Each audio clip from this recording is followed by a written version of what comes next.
A'udzubillahi minasyaitonirrajim. Bismillahirrahmanirrahim. Assalamualaikum warahmatullahi wabarakatuh.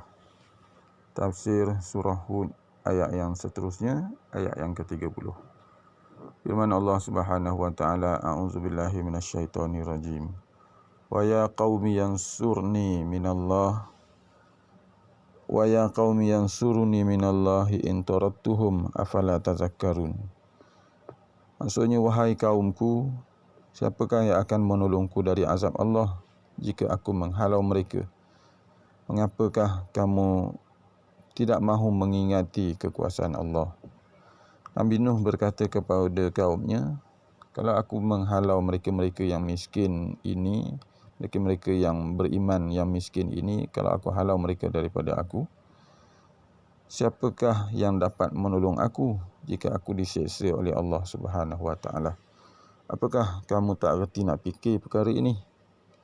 Firman Allah lagi, wala aqulu lakum indi khazainullah wala a'lamul ghaiba wala aqulu inni malak wala aqulu lil ladzina tazdari a'yunukum lan yu'tiyahumullahu khaira. Allahu a'lamu bima fi anfusihim inni idzal laminaz zalimin. Maksudnya, dan aku, yakni Nabi Nuh, tidak pernah berkata kepada kamu bahawa aku ada perbendaharaan Allah Subhanahu wa taala. Aku tidak boleh memberi kekayaan kepada siapa-siapa,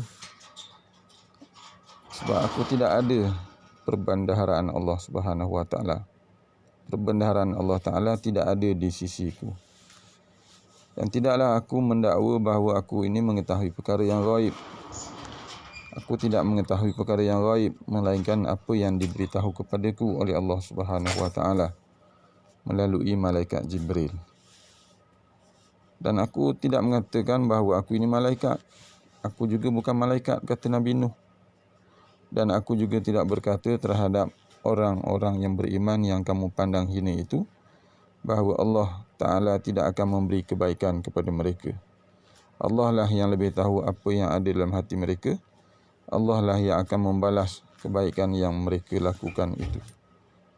Ini hujah Nabi Nuh kepada pembesar kaumnya, pembesar dari kalangan kaum Nabi Nuh itu. Hujahan Nabi Nuh bila mana mereka itu tidak bersetuju dengan Nabi Nuh. Mereka itu tidak percaya bahawa Nabi Nuh itu utusan Allah Subhanahu wa taala. Maka inilah antara dialog Nabi Nuh dengan mereka itu. Nabi Nuh kata kepada mereka bahawa dia tak ada apa yang special lah, tapi dia adalah utusan Allah Subhanahu wa taala. Dia tak boleh nak menjadikan seseorang itu kaya raya. Itu maksud, antara lain maksud bahawa dia tidak ada perbendaharaan Allah Ta'ala.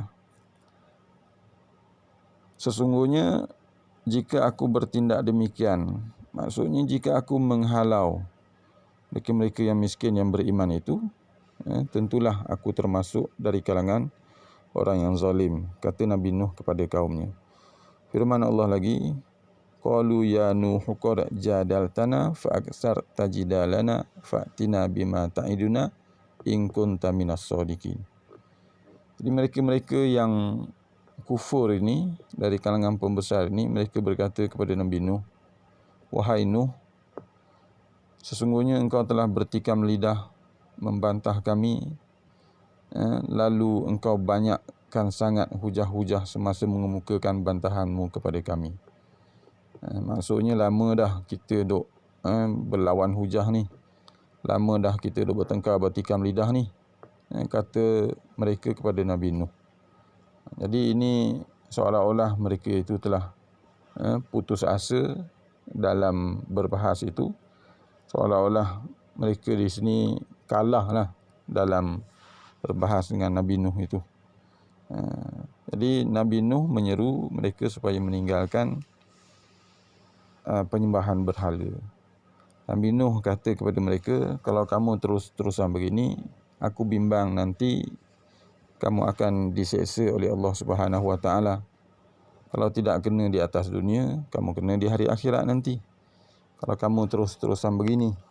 menyembah berhala, tidak beriman kepada Allah Subhanahu Wa Taala ini. Jadi akhirnya mereka kata kepada Nabi Nuh, datangkanlah azab Allah yang engkau janjikan kepada kami jika betul kamu ini orang yang benar. Jadi akhirnya itulah keluar ayat yang keluar perkataan yang keluar daripada mulut mereka. Kalau betul apa yang kamu kata itu, mana dia? Siasatan Allah Ta'ala itu tak ada pun. Seolah-olah gitulah. Kalau kita perasan, pada hari ini banyak orang yang berkata begini. Tak ada apa pun, tak ada apa jadi pun, tak ada pun bala daripada Allah Ta'ala. Kalau betul saya salah, tentulah Allah Ta'ala akan menurunkan bala kepada saya. Tambahan pula pada masa ini saya berada di Mekah. Gitu kan. Jadi ayat-ayat yang keluar daripada mulut orang hari ini sebenarnya telah lama digunakan oleh mereka-mereka yang kufur, mereka-mereka yang tidak menerima dakwah Nabi pada masa yang lalu. Contohnya ialah pembesar kaum Nuh ini. Mereka berkata kepada Nabi Nuh, kalau betul kami akan diseksa oleh Allah Ta'ala jika kami enggan beriman, mana dia siksaan itu.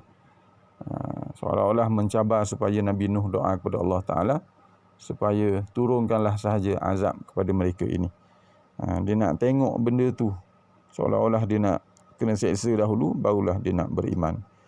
Maka jawab Nabi Nuh sebagaimana yang dirakamkan oleh Allah Ta'ala dalam ayat yang ke-33 surah Hud ini, qala innama ya'tikum bihillahu insya'a wa ma antum bimu'jizin. Nabi Nuh kata, sesungguhnya Allah jualah yang akan mendatang azabnya itu kepada kamu jika ia kehendaki.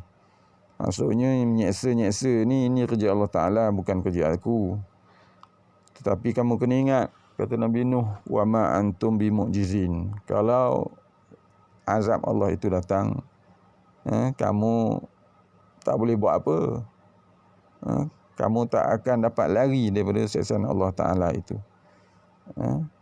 Kamu kena ingat benda tu. Jadi kita semua beringatlah, kita semua janganlah tunggu melihat azab Allah Ta'ala, janganlah menunggu bala bencana berlaku di atas muka bumi ini barulah kita hendak beramal kepada Allah Subhanahu Wa Ta'ala. Mudah-mudahan ada pengajarannya. Sekadar itulah saja, aqul qouli hadza wa astaghfirullahal azim li wa lakum. Assalamualaikum warahmatullahi wabarakatuh.